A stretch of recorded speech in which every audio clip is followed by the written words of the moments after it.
Tanya Plibersek, the Environment Minister, is releasing the State of the Environment report. It is a damning one.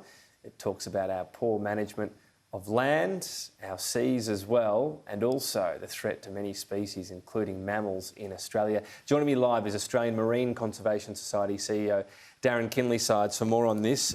Your focus, obviously, the marine side of things. One of the biggest issue is water temperature. I guess the tricky thing about that is it's not something Australia can control. We can do our bit, but we're a pretty small percentage of the population. So on that score, we just look at what the rest of the world does, I guess. Well, look, I think the report goes much broader than that. It is, as you say, really a devastating assessment of the state of Australia's environment, including our oceans and coasts. And it's also a damning assessment of the failure of leadership when it comes to protecting our environment over the last decade or so. And it's a call to arms to do action. But yes, the state of our oceans is deteriorating. There's a number of threats. Our oceans are overheating and they're underprotected. They're overused. They're crying out for further protection. So, in Australia, our oceans are one of the most important ocean territories on the planet. It's a large area, a large surface area, the richest in terms of wildlife. But this report shows that the pressures are mounting and we need to do something about it urgently. When you say overuse, I think a lot of Australians have a perception that we're more responsible than most others on how we fish our oceans, that we have responsible ways of catching seafood, that we don't totally outfish areas. Is that accurate or not?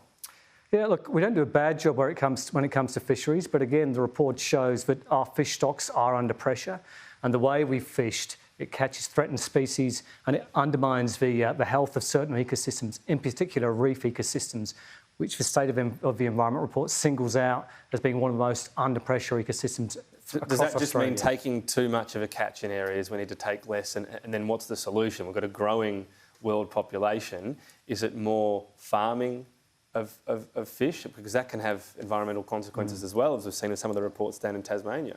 I think the fisheries solutions are a microcosm of the solutions across the state of our environment. We know how to manage our fisheries sustainably. We know what to do. We just need to do it. We need the will. We need industry and business and communities to work together to get us there. So, but yes. Does that mean, in a very simple sense, to dumb it right down, taking fewer fish? And then how do you replace that? Is it more farming of them? Yeah.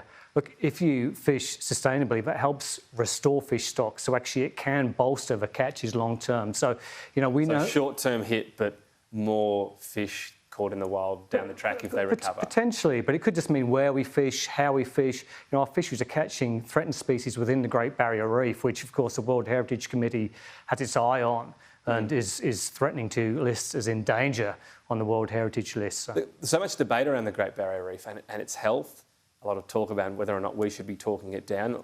What's your view on the current state of it? And again, doesn't so much of this, I know we can control industrial runoff in particular.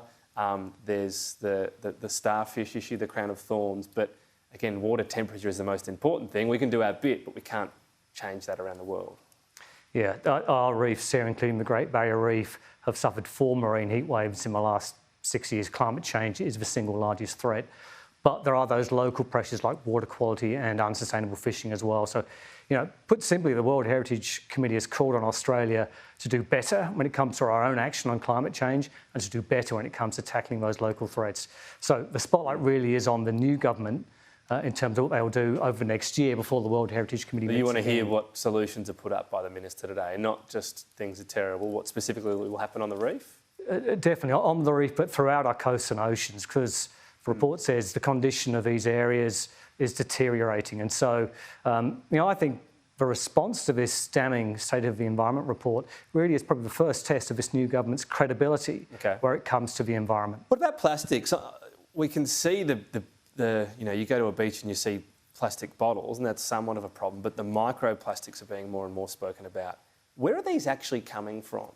Yeah, so most microplastics start life as macroplastics, so big things like plastic bags or bottles that break down within the ocean. Okay. And this report shows that in some areas, pretty close to our urban centres, you've got up to 60,000 small plastic particles per square kilometre. So it's a major threat. Pollution of the oceans, including plastic, but also runoff from farmland, have been tagged as two of those mounting pressures on our coastal environment. So big items breaking down. Do we still have much of an issue with products? I know, things such as facial scrubs can have these little microplastics in them and they run out through drains. Is that a big issue, or is that being sort of better regulated now? Less so. So there was a voluntary phase out of the microbeads, the microplastics in those products, which has been largely successful. Okay. And we've seen the states and territories in Australia lead the way when it comes to phasing out problematic single-use plastics, but there's still a need for national leadership to make sure we're upping our game.